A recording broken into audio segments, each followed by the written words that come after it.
The old church loomed at the edge of the forest, its crumbling facade and broken windows standing as a testament to years of neglect.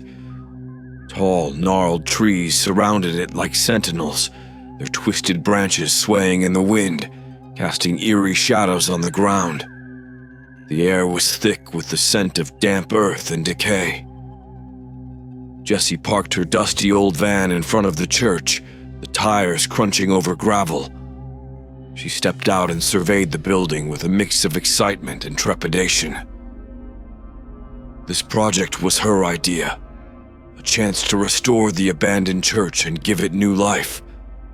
It was supposed to be a symbol of rebirth, a challenge for their group of friends who had grown weary of their mundane lives.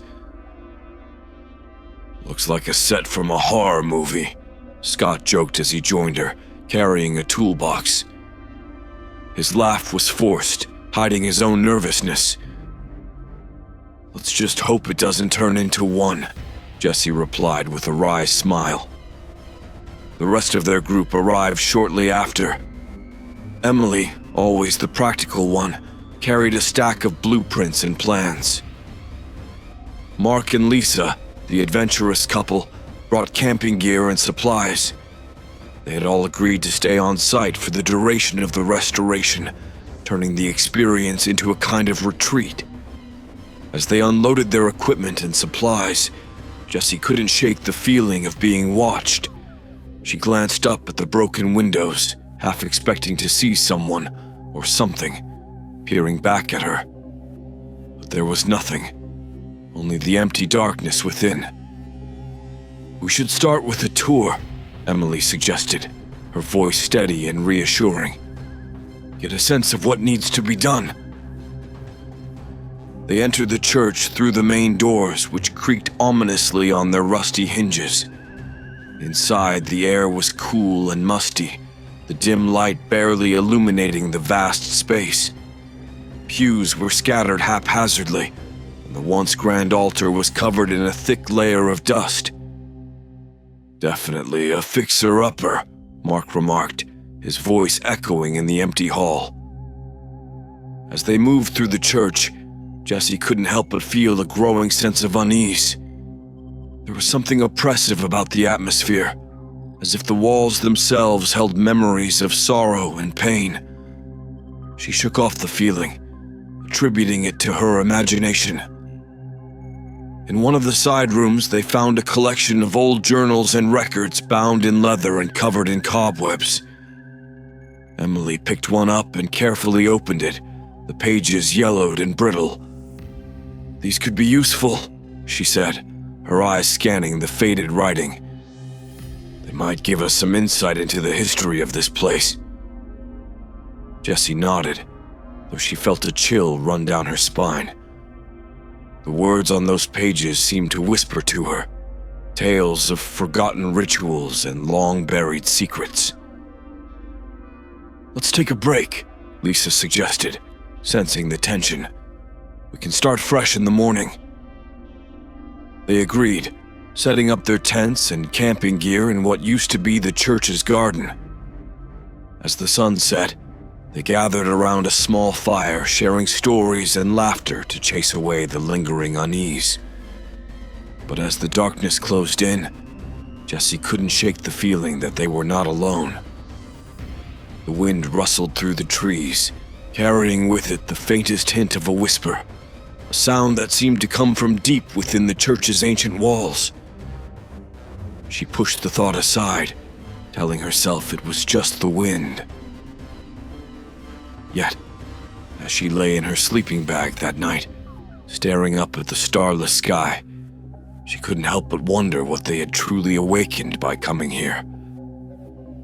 The morning sun filtered through the canopy of trees, casting dappled light onto the church's weathered exterior. Jessie woke with a start, disoriented for a moment by the unfamiliar surroundings. She sat up, shaking off the remnants of a restless sleep, and glanced at her friends who were also stirring. "Morning," Scott greeted her, rubbing sleep from his eyes. "Ready to get to work?" Jessie nodded, determined to push aside her lingering unease. "Let's do it." After a quick breakfast, they regrouped inside the church, where Emily had already laid out the journals and records they had found. The air inside was still cool and musty, the silence broken only by the occasional rustle of paper. "These journals are fascinating," Emily said, her excitement evident despite the somber setting. "They go back centuries. This place has a rich history." "Any mention of why it was abandoned?" Mark asked, his curiosity piqued. Emily nodded, flipping through the pages.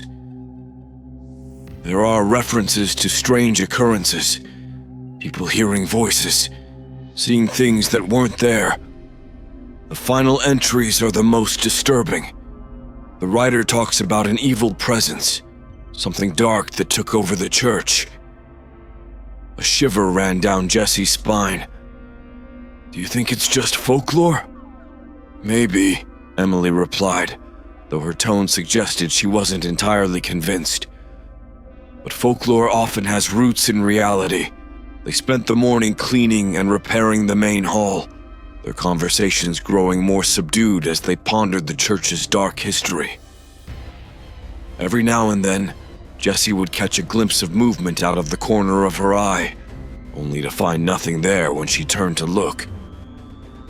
As they worked, Scott called out from the back of the church, "Hey, I found something!" The group gathered around as he pointed to a section of the floor that appeared slightly raised. With some effort, they pried up the loose boards, revealing a hidden compartment beneath. Inside was a small, ornate box, covered in dust and cobwebs. Jessie reached down and carefully lifted the box, her heart pounding in her chest. "What do you think is inside?" "Only one way to find out," Mark said, his voice tense with anticipation. She opened the box to reveal a collection of old, yellowed papers and a small, intricately carved figurine. The papers were covered in strange symbols and indecipherable writing, and the figurine depicted a grotesque, twisted figure. Emily gasped. "These symbols, they're not just decorative. They look like some kind of ancient script." "Could they be part of the rituals mentioned in the journals?" Scott asked. "Possibly," Emily replied, examining the papers more closely. "These writings seem to be instructions, maybe even a spell or incantation." Jessie felt a chill run through her. "We need to be careful with this. We don't know what we're dealing with." They decided to lock the box away in one of the side rooms, agreeing to study the contents further once they had more information. But the discovery had shaken them, and as they continued their work, an uneasy silence settled over the group. That night, as they gathered around the fire once more, the atmosphere was tense. The wind had picked up, howling through the trees and creating an eerie backdrop to their conversation. "We need to be vigilant," Jessie said, her voice firm. "There's something about this place that's off.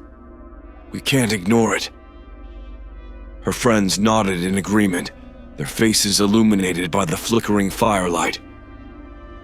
The once exciting project had taken on a more sinister tone, and they all felt the weight of the church's dark history pressing down on them.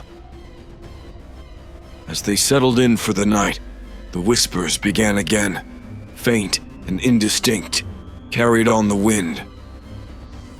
Jessie lay awake, staring into the darkness, her mind racing with thoughts of the box and its mysterious contents. What had they truly unearthed in that forsaken church? And more importantly, what were they going to do about it? Morning broke with a muted gray light, the sky overcast and foreboding. The friends gathered around the remnants of their campfire, subdued and wary. Jessie could see the unease in their eyes, reflecting her own growing anxiety. "Let's focus on the main hall today," Emily suggested. her voice steady but tense. "We need to make some real progress." They agreed, and soon the sound of hammers and saws filled the air. Jessie lost herself in the work, hoping the physical effort would drown out her gnawing fear. But as the hours passed, the oppressive atmosphere inside the church seemed to grow heavier, as if the very walls were closing in on them. Late in the afternoon, Lisa screamed. Jessie dropped her tools and rushed over, heart pounding. She found Lisa standing in the middle of the hall, pale and trembling, her eyes wide with terror. "What happened?" Jessie asked, gripping Lisa's shoulders. Lisa pointed a shaking finger towards the altar. I saw something. A figure just standing there watching me." Jessie turned to look, but the altar was empty, shrouded in shadows. "Are you sure? Maybe it was just a trick of the light." "No," Lisa insisted, her voice barely above a whisper. "It was real. I know what I saw." Scott and Mark joined them, their faces creased with concern. "Did anyone else see it?" Scott asked, scanning the room. They all shook their heads. Jessie felt a chill settle over her. Lisa wasn't one to imagine things. If she said she saw something, Jessie believed her. "We should take a break," Jessie said, trying to keep her voice calm. "Everyone outside for a bit of fresh air." As they stepped out into the cool afternoon, the tension eased slightly, but the unease remained. They huddled together, sharing their fears in hushed tones. "I think there's something in there with us," Mark said, voicing what they were all thinking. "Something we can't see." Emily nodded. "I found more references in the journals. People saw things, had visions. It's like the church is alive somehow." Jessie took a deep breath. "We need to be careful. Stay together. And if anyone sees or hears anything strange, we stop immediately." They returned to their work, more cautious now, their eyes darting to every shadow. The day dragged on, each minute feeling like an hour. When evening finally came, they gathered around the fire once more, their nerves frayed and their spirits low. Lisa sat close to Mark, her eyes darting nervously. "I can't shake the feeling that we're being watched, even out here." Scott nodded. "It's like the air is charged with something dark." Emily looked at Jessie, her expression serious. "We need to figure out what we're dealing with. The journals might have answers, but we need to decode them." Jessie agreed. "Let's focus on that tomorrow. For now, we need to stick together and stay alert." That night, as they lay in their tents, the whispers returned, louder this time, more insistent. Jessie lay awake, listening to the eerie murmurings, a sense of dread settling over her. She felt as if something was just beyond the edge of her perception, watching, waiting. Suddenly there was a noise, a faint rustling, like someone moving through the underbrush. Jessie sat up, her heart racing, and listened. The sound grew closer, then stopped abruptly. "Who's there?" she called out, her voice trembling. There was no answer, only silence. She lay back down, every muscle tense, her mind racing. She knew deep down that whatever was in the church had followed them outside, and it was only a matter of time before it made itself known. The next morning, a thick fog had settled over the grounds, cloaking the church and its surroundings in an eerie silence. The friends gathered inside the main hall, their faces drawn and weary. Jessie could see the toll the past few days had taken on them, but there was a grim determination in their eyes. "All right," Jessie began. Today we focus on the journals and records. We need to understand what we're up against. Emily spread out the old papers and journals on a makeshift table. The group huddled around, their breath misting in the cold air. They began sorting through the documents, searching for anything that might explain the dark presence within the church. Hours passed in tense silence, broken only by the rustle of paper and the occasional murmured conversation. Suddenly, Scott looked up, his face pale. "Guys, listen to this," he said, reading from a particularly old and fragile journal. "This entry talks about a ritual performed to trap a malevolent spirit within the church. They believe the entity was responsible for a series of deaths and disappearances in the village." "Does it say how they trapped it?" Emily asked, leaning in closer. Scott nodded. "They used a combination of symbols and incantations, binding the spirit to the very walls of the church. Seems the ritual was successful, but at a great cost. The last entry is a warning. Disturb not the darkness, for it shall awaken with a vengeance." A heavy silence fell over the group. Jessie felt a chill run down her spine. "So, by restoring the church, we might have disturbed this entity." Mark frowned. "But why now? Why not when the church was first abandoned?" "Maybe it needed a trigger," Emily suggested. "Our presence, our actions, something we did might have set it free." As they pondered this, a faint whispering filled the air, growing louder with each passing moment. The friends looked around, their expressions a mix of fear and confusion. The whispers seemed to come from the very walls, echoing through the hall. "Do you hear that?" Lisa whispered, her eyes wide. "It's like the walls are talking," Scott said, his voice trembling. Jessie stepped closer to the wall, straining to make out the words. The whispers were indistinct, a cacophony of voices overlapping one another. She placed her hand against the cold stone, and for a moment, the voices seemed to grow louder, more urgent. "Jessie, step back," Mark warned, pulling her away. "We don't know what we're dealing with." As she backed away, the whispers faded, leaving an eerie silence in their wake. Jessie looked at her friends, their faces mirroring her own fear and uncertainty. "We need to be careful," she said, her voice firm. "Whatever is in these walls, it's trying to communicate with us. We can't let it manipulate us." They resumed their work with renewed caution, each movement deliberate and measured. As the day wore on, the whispers returned intermittently, a constant reminder of the unseen presence lurking within the church.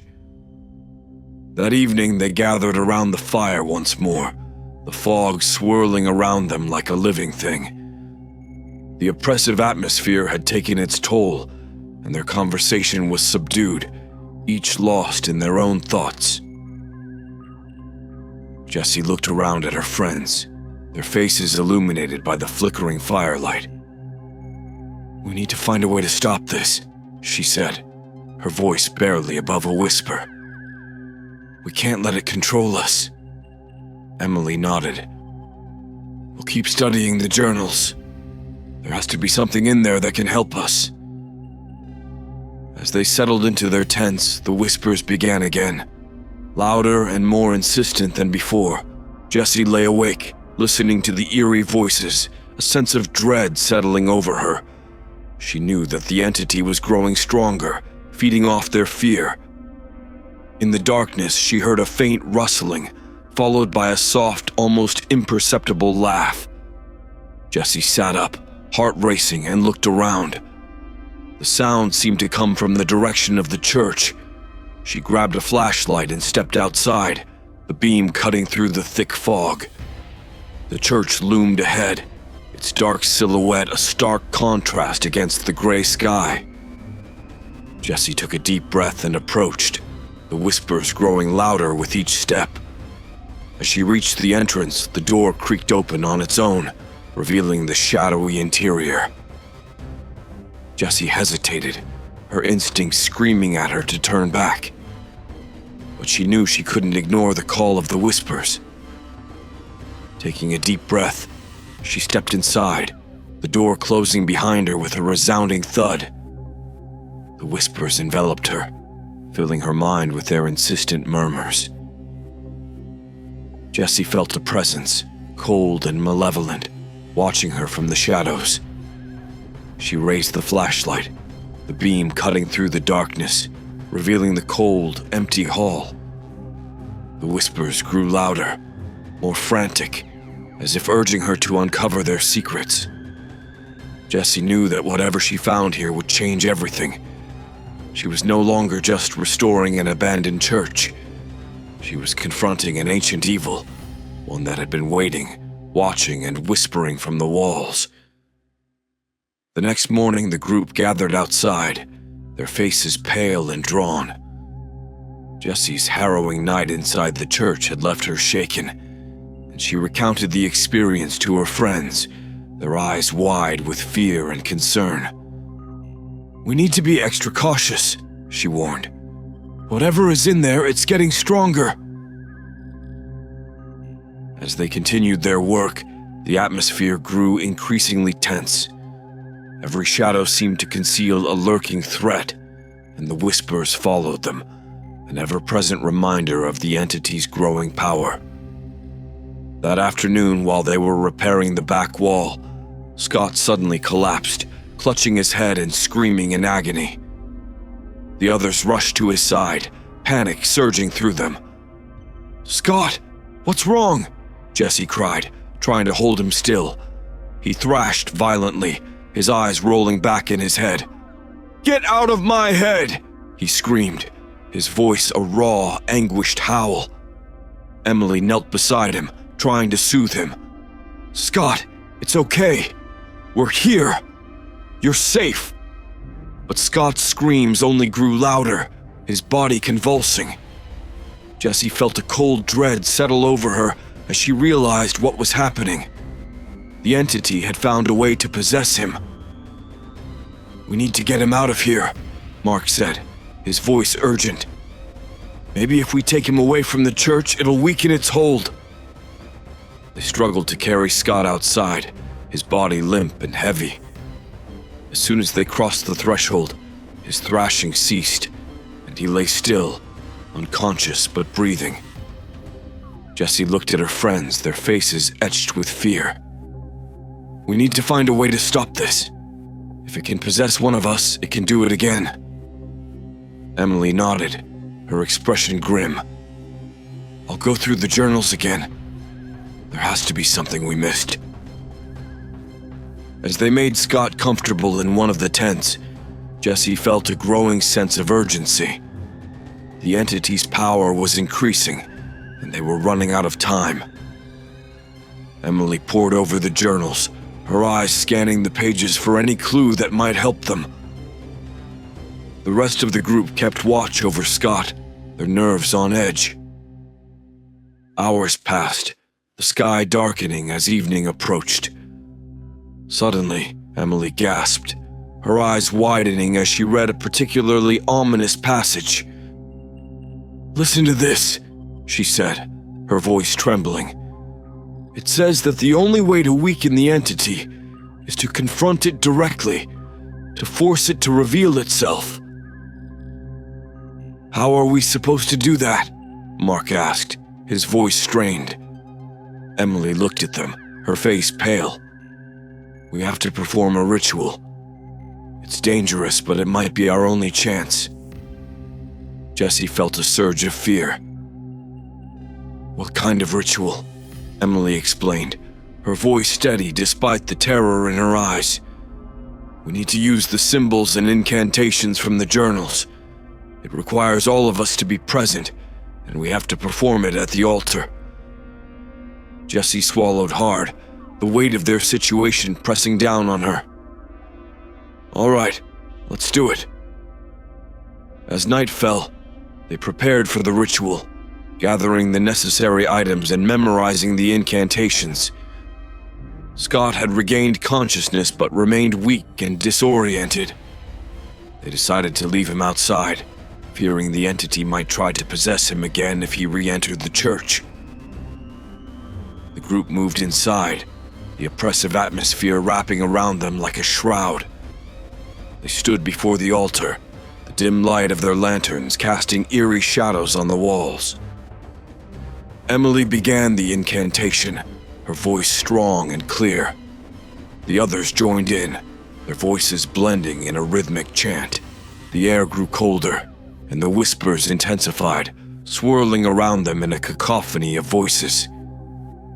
As they continued the ritual, a dark figure began to materialize at the altar. It was a grotesque, twisted form, its eyes burning with malevolent fury. The friends' voices faltered, fear gripping their hearts. "Keep going!" Jessie urged, her voice trembling. "We have to finish this!" They redoubled their efforts, the incantations rising to a fevered pitch. The entity writhed and shrieked, its form flickering as if struggling to maintain its hold on the physical world. Suddenly, the dark figure lunged towards them, its eyes locking onto Jessie. She felt a searing pain in her mind, as if the entity was trying to invade her thoughts, to take control. "Fight it, Jessie!" Emily shouted, her voice breaking through the haze of pain. "You can do this!" With a monumental effort, Jessie pushed back, her will clashing with the entity's malevolent force. The others joined their voices with hers, their combined strength driving the dark presence back. The entity let out a final ear-piercing shriek before dissipating into the air, leaving behind an eerie silence. The friends collapsed to the floor, exhausted but relieved. "We did it," Mark whispered, his voice filled with awe. "We actually did it." Jessie nodded, her body trembling. "It's weakened, but we need to make sure it's gone for good." They helped each other to their feet, their minds reeling from the encounter. They knew the battle wasn't over, but they had taken the first step towards reclaiming the Forsaken Church from the darkness within its walls. The next morning, the group sat around the campfire, exhausted but determined. Scott, though still weak, had regained some of his strength and was able to join them. They recounted the previous night's events, the lingering fear evident in their voices. "We weakened it, but it's not gone," Jessie said, her voice firm. "We need to find a way to banish it completely." Emily nodded, spreading out the journals and papers once more. "The ritual gave us some time, but we need to dig deeper into the church's history. There has to be more information here." As they pored over the documents, a clearer picture of the church's dark past began to emerge. The journals detailed the arrival of a mysterious figure who had come to the village centuries ago, bringing with him tales of forbidden knowledge and arcane power. This figure had been welcomed at first, his charisma and promises of prosperity winning over the villagers. But as his influence grew, so did the sense of unease. One journal, written by the church's last remaining priest, described the horrifying realization that the stranger was not a man, but a vessel for a dark entity seeking to enslave the souls of the villagers. Desperate, the priest and a small group of faithful followers performed a dangerous ritual to trap the entity within the walls of the church, sacrificing their lives in the process. "They knew what they were dealing with," Emily said, her voice filled with respect. "And they paid the ultimate price to protect the village." "But why wasn't the church destroyed?" Mark asked, puzzled. "Wouldn't that have been the safest option?" Scott, still pale but more focused, shook his head. "Destroying the church might have released the entity, They needed it contained. Jessie stared at the ancient texts, a sinking feeling in her stomach. So, by restoring the church, we've been undoing their work. We need to finish what they started. Emily nodded. There are references here to a final binding ritual, something that can permanently seal the entity. But it's risky. It requires a pure heart and absolute faith. Jessie took a deep breath, feeling the weight of their responsibility. Then we do it. We owe it to those who came before us, and to ourselves, to see this through.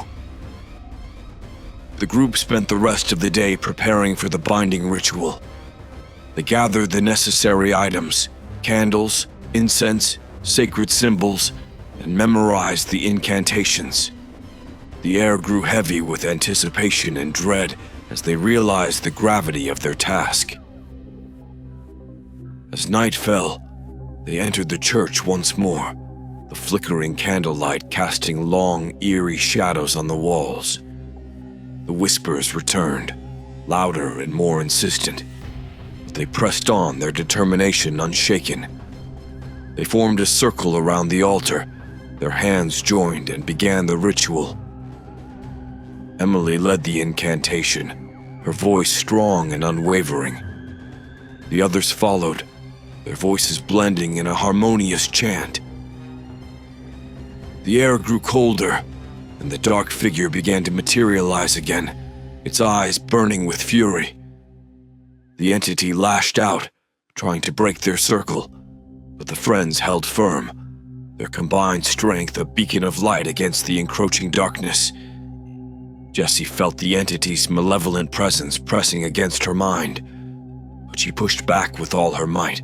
She focused on the memories of those who had sacrificed themselves to trap the entity, drawing strength from their courage and determination. The incantation reached a fevered pitch, the words resonating with ancient power. The dark figure writhed and screamed, its form flickering and distorting.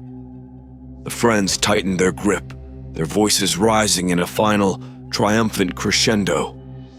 With a blinding flash of light, the entity let out a final, ear-piercing shriek and disintegrated, its essence banished from the physical world. The church fell silent, the oppressive atmosphere lifting like a heavy shroud. The friends collapsed to the floor, exhausted but victorious. The air felt lighter, the church no longer haunted by the malevolent presence that had plagued them. "We did it," Emily whispered, tears of relief streaming down her face. "It's over." Jessie looked around at her friends, their faces illuminated by the soft glow of the candles. "We honor their sacrifice," she said, her voice filled with quiet pride. "And we made sure the darkness won't return." They helped each other to their feet, the weight of the ordeal lifting from their shoulders. As they stepped outside into the crisp night air, they felt a sense of peace and closure. The church, once a place of fear and despair, now stood as a testament to their courage and resilience. They had faced the darkness and emerged stronger, their bonds forged in the crucible of their shared struggle. And as they looked up at the star-filled sky, they knew that the forsaken church had finally been freed from the shadows of its past. The sense of victory that accompanied the successful ritual was short-lived. Though the entity had been banished, the friends soon realized that the darkness had left its mark. They began to notice subtle changes in each other, small lapses in memory, sudden mood swings, and disturbing dreams that grew more vivid and terrifying with each passing night. Jessie woke one night, drenched in sweat, the echo of a nightmare still reverberating in her mind. She had dreamed of the dark figure, its eyes burning with malice, whispering promises of power and secrets. She could still hear the faint echoes of those whispers as she sat up, heart pounding. She glanced around the tent, seeing the same unease mirrored in her friends' faces. "Did anyone else have nightmares?" she asked, her voice trembling. Scott nodded, his eyes haunted. "It was like the entity was trying to speak to me, to lure me back." Emily rubbed her temples, her face pale. "Same here. We must have triggered something when we banished it. Maybe it left a part of itself behind." Over the following days, the atmosphere grew increasingly oppressive. The whispers, though quieter, persisted, and the friends began to question their sanity. Paranoia set in, and their unity started to fracture. One evening, while they were working on the church's roof, Lisa snapped. "I can't take this anymore," she screamed, her face twisted with fear and anger. "It's still here, inside us. We're never going to escape it." Mark tried to calm her down, but she pushed him away, her eyes wild. "Don't touch me! You're one of them! You're possessed!" The others rushed to intervene, but the damage was done. Lisa's outburst had sown seeds of doubt and suspicion among them. The trust that had once bound them together was eroding, replaced by fear and mistrust. That night, Jessie found herself unable to sleep. She wandered outside, the cool night air doing little to soothe her troubled mind. She walked towards the church, its dark silhouette looming against the starless sky. As she approached, she heard faint whispers, different this time, more insidious. She followed the sound to a small side room they hadn't explored thoroughly. Pushing open the door, she was hit by a wave of cold air. Inside, she found a hidden alcove filled with strange symbols and ancient relics. In the center of the room was a cracked mirror, its surface dark and foreboding. As she stared into the mirror, the whispers grew louder, forming coherent words. "You cannot escape. We are one now." Jessie stumbled back, her mind reeling. She rushed out of the room, desperate to escape the suffocating darkness. She needed to warn the others. Back at the camp, she found Scott sitting alone, staring into the fire. His expression was vacant, his eyes hollow. "Scott?" she called out softly. He didn't respond, his gaze fixed on the flames. Jessie approached him, placing a hand on his shoulder. He flinched, his eyes snapping to hers, filled with a mixture of fear and anger. "We're not safe here," he muttered, his voice low and tremulous. "It's still inside us, Jessie. It's never going to let us go." Jessie felt a surge of despair. She knew he was right. The entity's influence was still palpable, its malevolent presence seeping into their minds, driving them to the brink of madness. As the days passed, the group's descent into madness accelerated. Emily began to mutter to herself, her eyes darting around as if she could see things no one else could. Mark grew increasingly paranoid, accusing the others of conspiring against him. Lisa refused to leave her tent, convinced that the entity was waiting for her outside. Jessie knew they were running out of time. They needed to find a way to break the entity's hold on them before it consumed them entirely. She spent hours poring over the journals, searching for any hint of a solution. One night she found a passage she had overlooked before. It spoke of a final cleansing ritual, a way to purify the mind and soul, severing the entity's grip once and for all. But the ritual required absolute trust and unity among the participants, something they were rapidly losing. Jessie gathered her friends, their faces drawn and haggard. She explained the ritual, her voice filled with hope and desperation. "This is our last chance. We have to come together, to trust each other. It's the only way to break free." There was a moment of silence. Then Scott spoke, his voice barely above a whisper. "I don't know if I can trust anyone anymore, not even myself." Emily nodded, her eyes filled with tears. "We're falling apart, Jesse. How can we come together for this?" Jessie looked at her friends, her heart breaking. "We have to try. For our sake, for our sanity. We can't let this thing win." As they reluctantly agreed to perform the ritual, Jessie couldn't shake the feeling that it was already too late. The entity's influence had burrowed too deep, and their descent into madness seemed inevitable. But she clung to a shred of hope, praying that they could find the strength to reclaim their minds and souls before it was too late. The night of the ritual, a full moon hung low in the sky, casting an eerie glow over the forsaken church.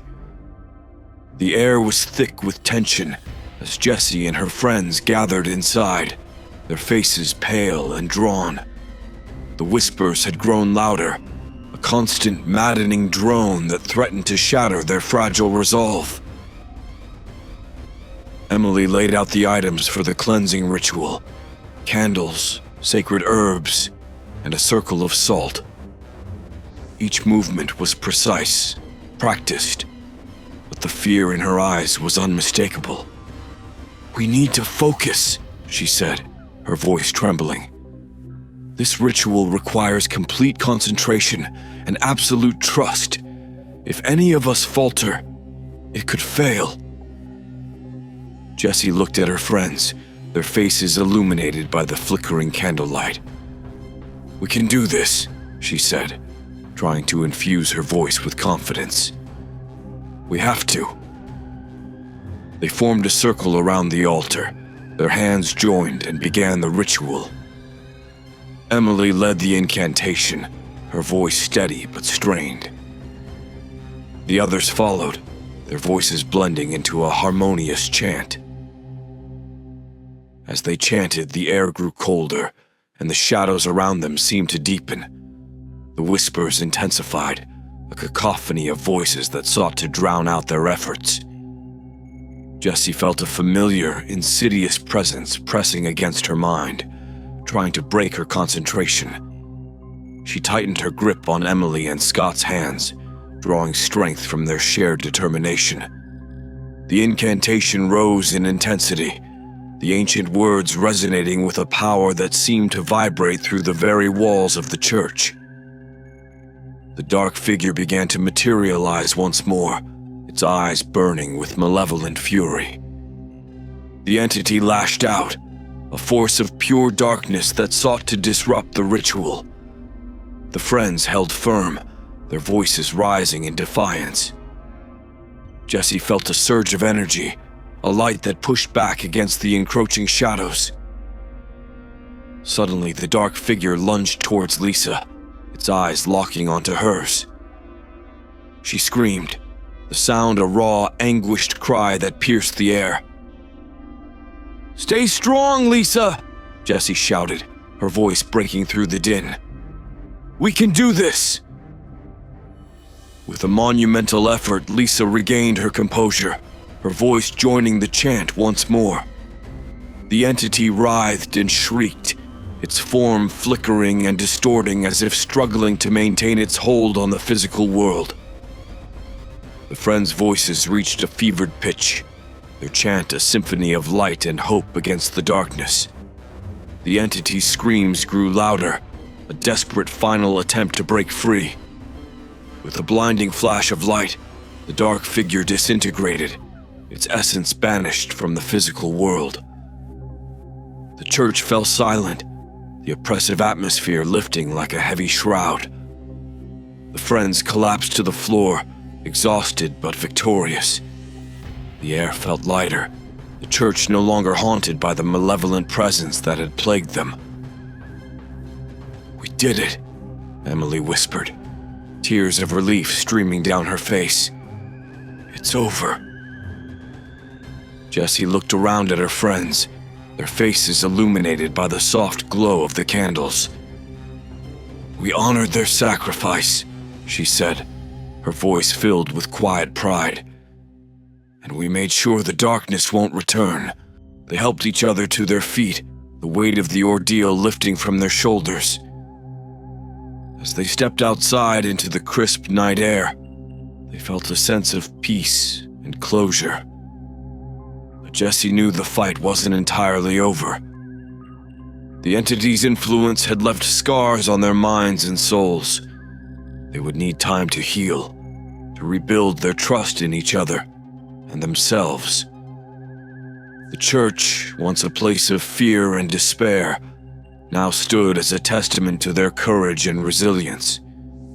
They had faced the darkness and emerged stronger, their bonds forged in the crucible of their shared struggle.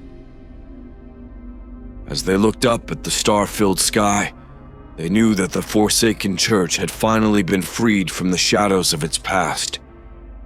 They had reclaimed their lives and, in doing so, had given the church a new beginning. The dawn brought a new beginning, but also the sobering task of dealing with the aftermath of their ordeal. The friends gathered their belongings, ready to leave the church behind, but knowing it would never truly leave them. Jessie stood by the altar, her hand resting on the worn wood. "This place holds so many memories," she said softly. "Not all of them bad." Scott joined her, his face still pale but more at peace. "We did something important here. We should be proud." Emily approached, holding one of the ancient journals. "We should take this with us. It's part of the history we uncovered, and a reminder of what we overcame." Lisa, now calm and composed, nodded. "Agreed. We need to remember not just for us, but for anyone else who might come here in the future." They packed the journal and their gear, taking one last look at the church before heading to their vehicles. The morning sun cast long shadows on the ground, but the oppressive darkness was gone. As they drove away, Jessie felt a mixture of relief and sorrow. They had faced an unimaginable horror and survived, but the experience had changed them all. The bond they shared was stronger, but so were the scars. Weeks passed, and life began to return to a semblance of normalcy. They kept in touch, meeting regularly to support each other and share their progress in healing. The nightmares grew less frequent, the whispers fading into distant memories.